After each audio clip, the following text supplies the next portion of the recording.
Assalamualaikum warahmatullahi wabarakatuh. Nama saya Feni Rawan. Saya dari kelas 4 Rek AMGT 5 dengan NIM 210304278. Tujuan saya membuat video ini adalah saya ingin menunaikan tugas UTS saya dari mata kuliah Manajemen Teknologi Informasi yang dibimbing oleh Pak Iqbal Ahmad SMM.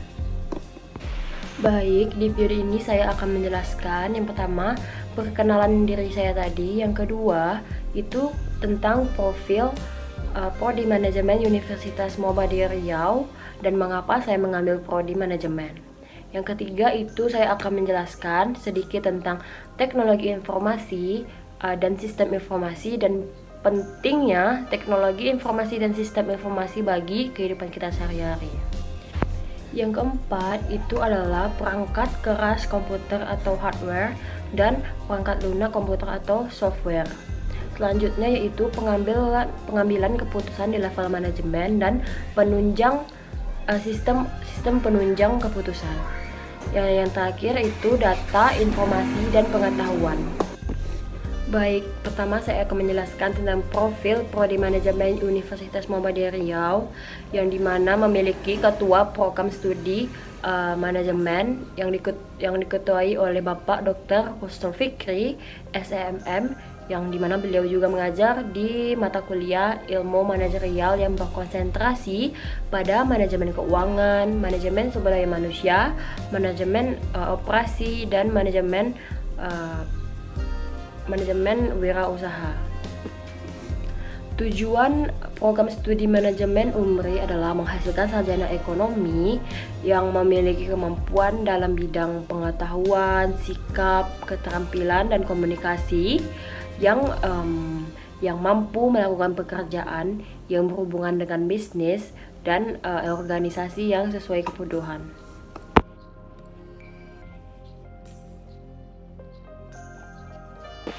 Mungkin ada yang bertanya mengapa saya memilih Prodi Manajemen. Kenapa saya memilih Prodi Manajemen? Tentu saja karena pengembangan diri. Menurut saya dengan mengambil jurusan manajemen, saya bisa menjadi pribadi yang disiplin, rapi, supel, dan tepat waktu. Tentu saja kepribadian yang personal yang baik akan sangat berdampak positif pada kinerja seseorang dalam mengatur maupun mengelola suatu bisnis. Baik, pertama-tama saya akan menjelaskan tentang teknologi informasi. Apa itu teknologi informasi? Menurut McKeown pada tahun 2001 berpendapat bahwa teknologi informasi adalah teknologi yang memiliki kegunaan untuk dapat menggunakan, menyimpan, menukar, dan membuat informasi dalam bermacam-macam bentuk. Perlunya teknologi informasi. Nah, mengapa kita memerlukan teknologi informasi? Dalam kehidupan sehari-hari tentu saja membuat kita lebih mudah dan cepat dalam melakukan proses komunikasi, proses perdagangan dapat dilakukan secara elektronik seperti Shopee, Tokopedia, dan lain-lain. Dan pekerjaan bisa dilakukan secara daring, secara Google Meet, online. Selain itu, penyebab perlunya teknologi informasi dikarenakan tekanan akibat persaingan bisnis, meningkatnya kompleksitas dan tugas manajemen dan waktu tanggap yang lebih cepat. Baik, selanjutnya saya akan menjelaskan tentang sistem informasi. Apa itu sistem informasi? Nah, menurut SID pada jurnal Computer and Business pada volume ke-7 pada tahun 2013, sistem yaitu kumpulan elemen-elemen yang terkait dengan tujuan akhir, yaitu tercapainya suatu tujuan. Sedangkan informasi menurut Romney pada tahun 2014 yaitu data yang diolah agar dapat mempermudah dan dalam melakukan pengambilan suatu keputusan. Peranan sistem informasi dalam kehidupan sehari-hari itu ada banyak.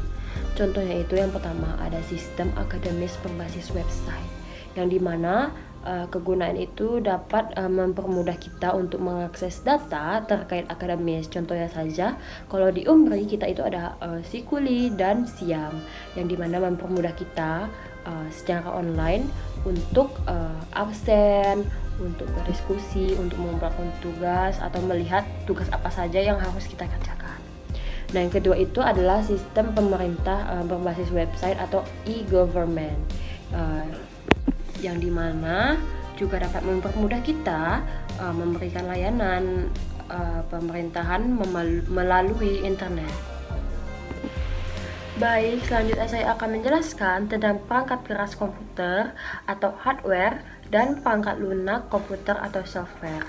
Nah, komponen hardware disebut juga perangkat keras, yang dimana di dalamnya itu terdapat input dan output.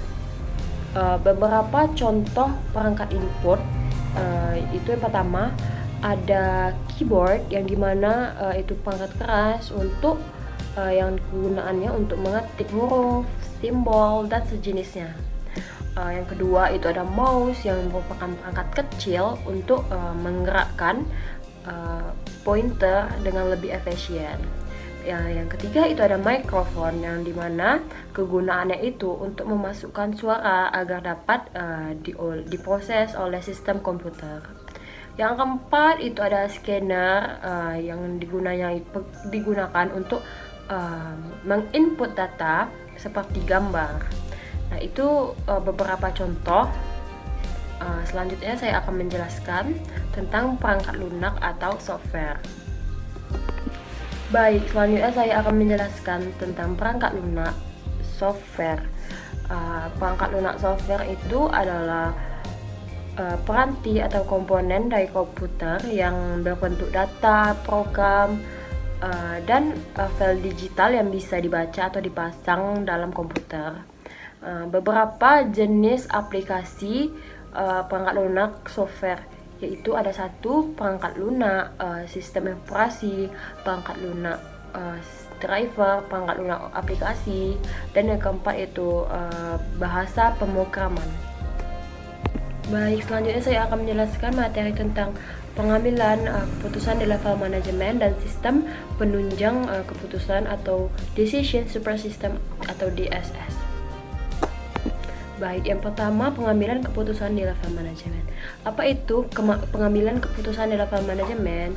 Yaitu suatu hasil dari proses mental atau kognitif yang membawa seseorang yang terlibat ke dalam pemilihan sebuah rangkaian aksi dari beberapa alternatif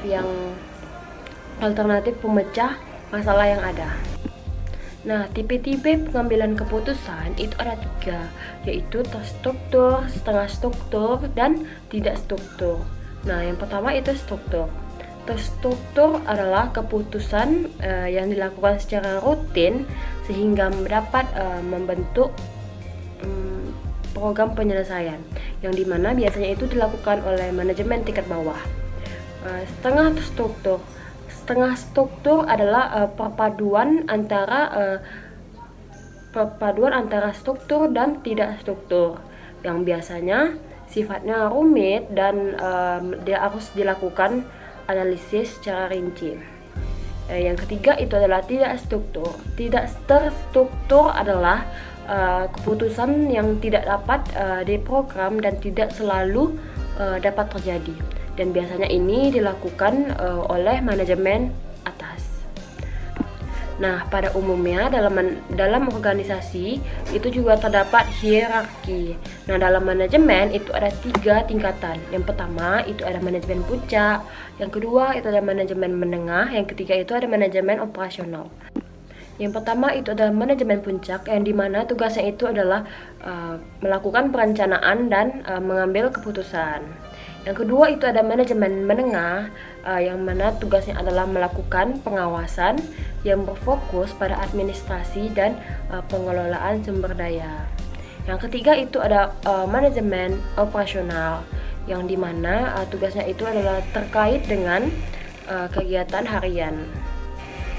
Selanjutnya, saya akan menjelaskan tentang sistem penunjang keputusan atau Decision Support System atau DSS. Nah, arti dari sistem penunjang keputusan adalah sistem yang dapat membantu pada saat pengambilan keputusan yang dilakukan dalam bisnis atau organisasi. Nah, sistem ini dapat digunakan pada tingkat manajemen, operasi, dan perencanaan. Dan sistem penunjang keputusan ini kegunaannya adalah dapat membantu mengambil keputusan yang memiliki kemungkinan berubah dengan cepat. Dan sistem ini dapat merubah komputer atau tenaga manusia, atau bisa juga kombinasi dari keduanya. Nah, materi terakhir adalah data, informasi, dan pengetahuan. Yang pertama saya akan menjelaskan apa itu data. Data adalah bentuk informasi dengan bahasa tertentu yang dapat diolah secara efisien, dapat berupa subjek tunggal atau subjek plural. Contohnya itu adalah absensi mahasiswa dalam suatu perkuliahan. Nah, yang kedua saya akan menjelaskan tentang informasi. Nah, informasi apa? Informasi adalah hasil data yang diproses sehingga dapat memberikan pengetahuan kepada orang yang menerimanya. Yang ketiga itu pengetahuan. Pengetahuan itu apa? Yaitu informasi yang telah diproses atau telah dimanipulasi yang dapat membentuk suatu hal. Dan kesimpulannya adalah data dan informasi adalah dasar pembentukan pengetahuan. Pengetahuan didefinisikan sebagai informasi yang valid, kontekstual, relevan, dan dapat ditindaklanjuti. Baik, hanya itu materi yang saya sampaikan hari ini. Jika ada salah kata dalam penyampaian atau penyebutan, saya mohon maaf. Assalamualaikum warahmatullahi wabarakatuh.